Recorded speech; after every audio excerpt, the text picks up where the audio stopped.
Delhi police द्वारा सोनम वांगचुक को उठाए जाने पर भड़की महाराष्ट्र की राजनीति। सोनम वांगचुक के उठाए जाने को लेकर संजय राउत और शरद पवार ने बीजेपी पर क्या आरोप लगाए और कैसी बेशर्मी के साथ एनडीए नेता ने पुलिस की हरकत पर पर्दा डालने की कोशिश की।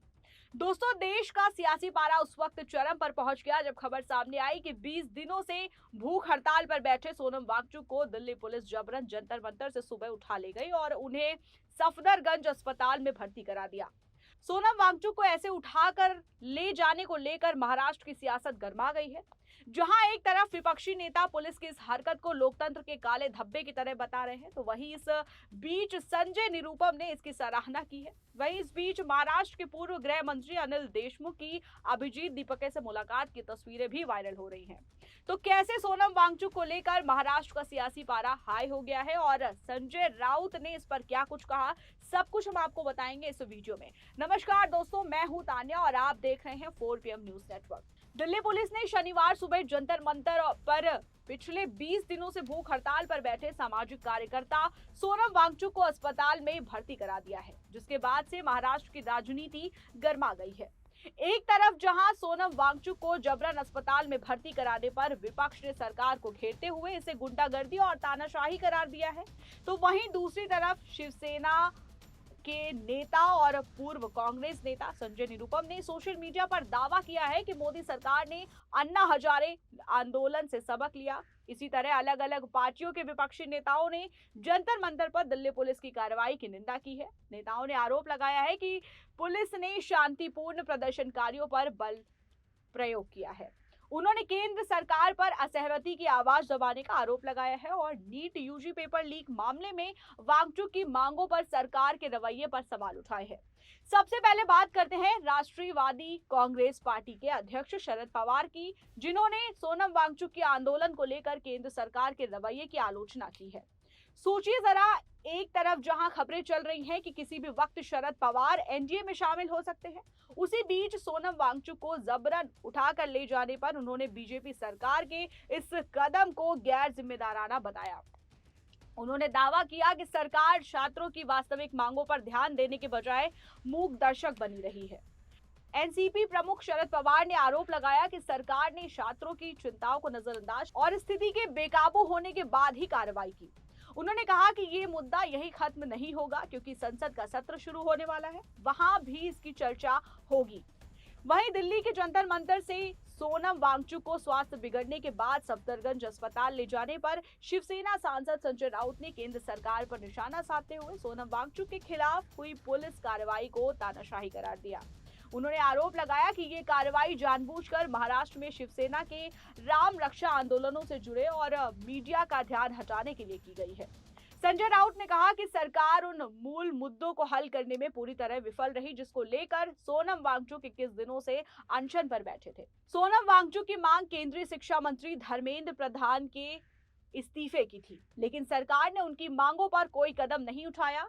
इसके बजाय देश के लाखों छात्रों के भविष्य के लिए अपनी जान तक गंवाने को तैयार हो गए।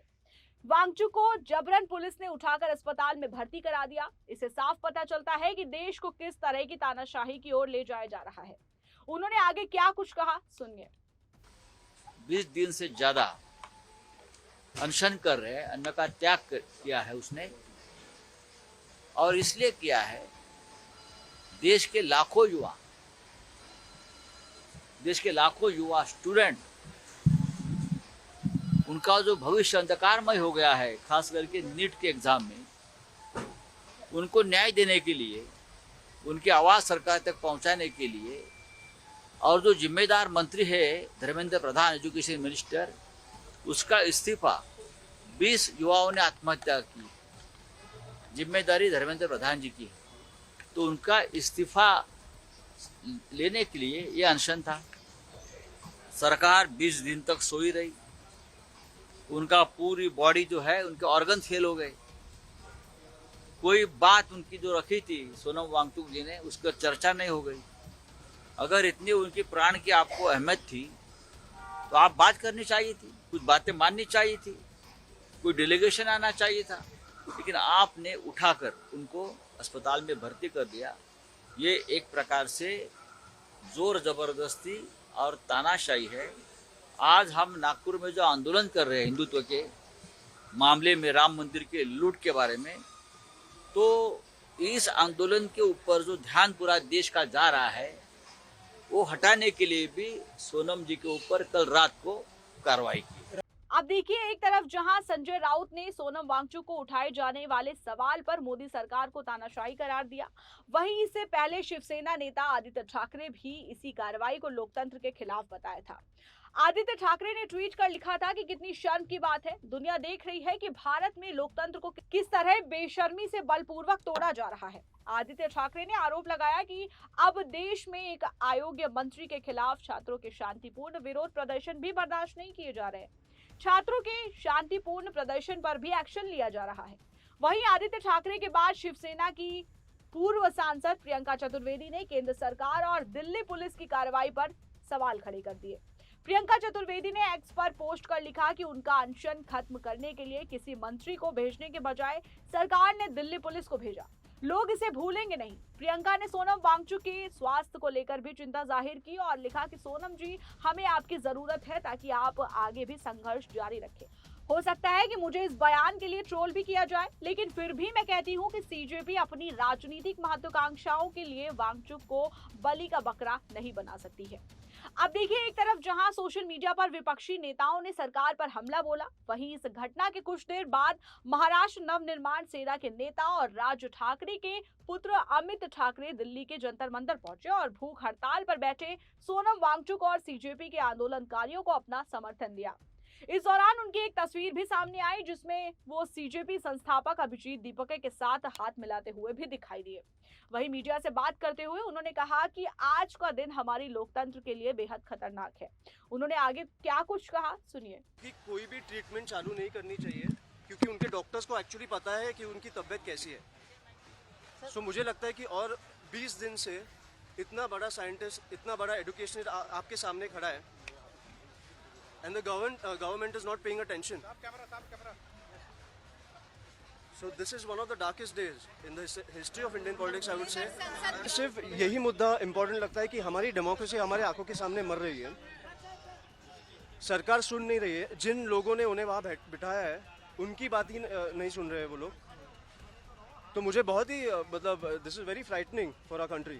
हाईकोर्ट की ऑर्डर आपको ये थी कि गालियाँ दो, मारपीट करो और फिर लेके जाओ, ये ऑर्डर थी। इसलिए मुझे लगता है कि 20 दिन में मुझे एक कोई अगर सरकार से इनके साथ आता और कॉन्वर्सेशन कर लेता तो भूख हड़ताल तोड़ते भी, वो हंगर स्ट्राइक तोड़ते भी।